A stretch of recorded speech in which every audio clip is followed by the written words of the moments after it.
ఆంధ్రజ్యోతి రాధాకృష్ణని కడుపుకు అన్నం తిని వార్తలు రాయమని అనేక సందర్భాల్లో చెప్తానే ఉన్నాం.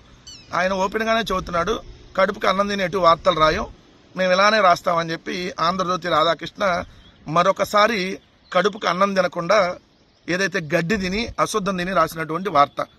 సిమెంట్ స్కామ్లో భారతి అని హెడ్డింగ్ పెట్టి పేదల ఇళ్ల పేరుతో సొంత వ్యాపారం, నాడు సిమెంట్ కొనుగోలులో భారతికి పెద్దపేట, అర్హతకు మించి 3 రెట్లు కొనుగోలు, భారతీయ సిమెంట్స్కు 165 కోట్లు చెల్లింపులు, అదనంగా 110 కోట్లు బిజినెస్, జగన్ కుటుంబానికి ఆయాచిత లబ్ధి, పైగా టన్ను ధర అధికంగా 60 రూపాయలు చెల్లించారు, భారత కంటే ఎక్కువ ప్లాంట్ సామర్థ్యం ఉన్న కంపెనీలకు తక్కువ ఆర్డర్లు, ఆలస్యంగా వెలుగులోకి విజిలెన్స్ నివేదిక, బంధుప్రీతి రాజకీయ కుట్ర ఉన్నట్టు వెల్లడి అని హెడ్డింగ్ పెట్టావు కదా.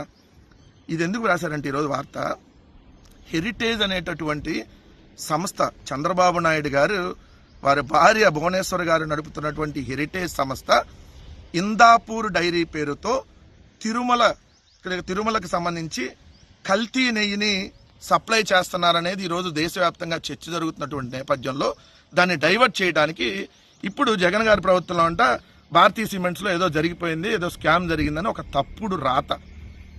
దీనికి తప్పుడు రాతకి నిదర్శనం ఏంటో వీళ్ళ మాటలోనే అర్థమైంది. చూడండి, అధికారం వీళ్ళదే, వాళ్ళదే, మీడియా వాళ్ళదే, ఇంకేముంది, ప్రభుత్వ ప్రకటన రూపంలో 100 కోట్లు సంపాదించారు. ఇప్పుడు మీరు కదా ప్రభుత్వ ప్రకటన రూపంలో అర్హత లేనటువంటి నీ బూత్ పత్రికకి ప్రభుత్వ యాడ్లు ఇచ్చి 100 కోట్ల రూపాయల దోపిడీ జరుగుతుంది, స్కామ్ జరుగుతుంది నీ ఆంధ్రజ్యోతికి కదా, అర్హత లేనటువంటి పత్రికకి. 2, అధికారం వాళ్ళదే, సిమెంట్ కంపెనీ కూడా వాళ్ళదే, ఎదురేముంది, లెక్కకు మిక్కిలి ఆర్డర్లు ఇచ్చి బిజినెస్ పెంచుకున్నారని రాసావు కదా. అసలు ఈ వార్త ఈ కడుపుకి అన్నం తిని ఎందుకు రాయట్లేదు ఆంధ్రజ్యోతి రాధాకృష్ణ అన్నానంటే, ఆ రోజు 31 లక్షల మందికి ఇల్లు కట్టించాలనేటటువంటి లక్ష్యంతో 31 లక్షల మందికి ఇళ్ల పట్టాలు ఇచ్చి 22 లక్షల ఇల్లు ఒకేసారి జగన్మోహన్ రెడ్డి గారు నిర్మాణం స్టార్ట్ చేస్తే దాంట్లో సిమెంట్ కంపెనీలు ఎవరో కూడా, ఎందుకంటే తక్కువ రేటుకు ప్రభుత్వానికి తక్కువ రేటుకి సప్లై చేస్తాయి సిమెంట్ కంపెనీలు, దానికి ఎవరో ముందుకు రారు. ఏదో తక్కువ ఇస్తామంటే మేము అంతంత ఇవ్వము అంటారు ఎవరైనా, ఎందుకంటే వాళ్ళకి లాస్ కాబట్టి. సో ఆ రోజు రాకపోతే జగన్మోహన్ రెడ్డి గారు అందరు సిమెంట్ కంపెనీ ప్రతినిధులందరితో మాట్లాడి, అయ్యా ఇది పేదలకు సంబంధించి కట్టించేటటువంటి ఇల్లు, మీరు కూడా కొంచెం పెద్ద మనసు చేసుకొని తక్కువ రేటుకి సప్లై చేయమని అంటే, ఆ రోజు ఏదైతే భారతీయ సిమెంట్స్తో పాటు India cements, Chettinad cements, Dalmia cements వీళ్ళందరూ ఎక్కువ సప్లై చేశారు ప్రభుత్వానికి. మిగిలిన కంపెనీలు కూడా మొత్తం సప్లై చేసినాయి. చూడండి, వీళ్ళు రాసిన దాన్ని బట్టే మీకు క్లియర్గా దొరికిపోతారు. పేదల ఇళ్ల నిర్మాణం కోసం మొత్తం 18 సిమెంట్ తయారీ కంపెనీల నుంచి మొత్తంగా 22,64,855 టన్నుల సిమెంట్ను కొనుగోలు చేశారు.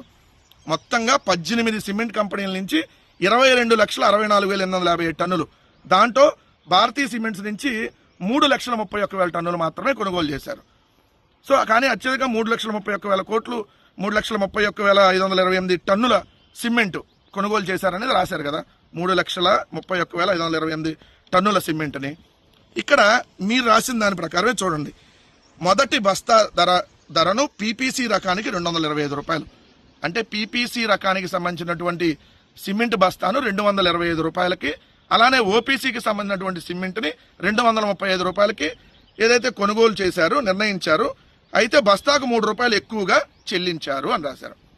అంటే 228 రూపాయలు పీపీసీ రకానికి, ఓపీసీ రకానికి 238 రూపాయలు. కానీ మార్కెట్ ధర ఎంత ఉంది? ఓపీసీ రకం 280 రూపాయలు ఉంది, పీపీసీ రకం సిమెంట్ బస్తా 330 రూపాయలు ఉంది ఆ రోజు మార్కెట్ ధర. మరి 280 రూపాయలు ఉన్నదాన్ని 228 రూపాయలకో, 330 రూపాయలు ఉన్నది 235 రూపాయలకో కొనుగోలు చేస్తే తక్కువ కొనుగోలు చేసినట్ట, ఎక్కువ కొనుగోలు చేసినట్ట?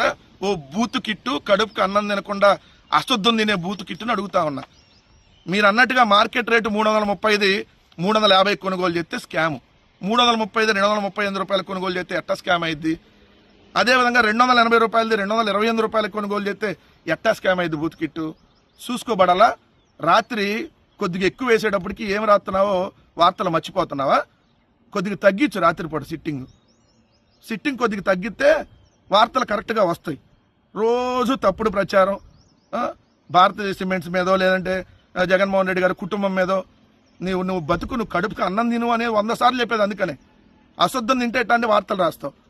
పేదల ఇళ్ల నిర్మాణానికి సంబంధించి భారతీయ సిమెంట్స్తో పాటు అనేక సిమెంట్ కంపెనీలు ఆ రోజు ప్రభుత్వానికి తక్కువ రేటుకి సప్లై చేసింది. జగన్మోహన్ రెడ్డి గారు కూర్చోబెట్టి అయ్యా ఇది పేదలకు సంబంధించిందని చెప్పారు.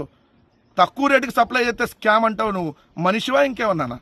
సో ఇకనైనా బూతు వార్తలు ఆపి సో ముందే నీ కథ ఎందుకు చూసుకోమని చెప్పి ఆంధ్రజ్యోతి రాధాకృష్ణకి చెప్తా ఉన్నాం. టాపిక్ డైవర్ట్ చేయడానికి ఈరోజు హెరిటేజ్ గురించి డైవర్ట్ చేయడానికి ఈరోజు భారతీయ సిమెంట్స్ మీద తప్పుడు వార్త రాశారనేది క్లియర్గా అర్థమైపోతా ఉంది.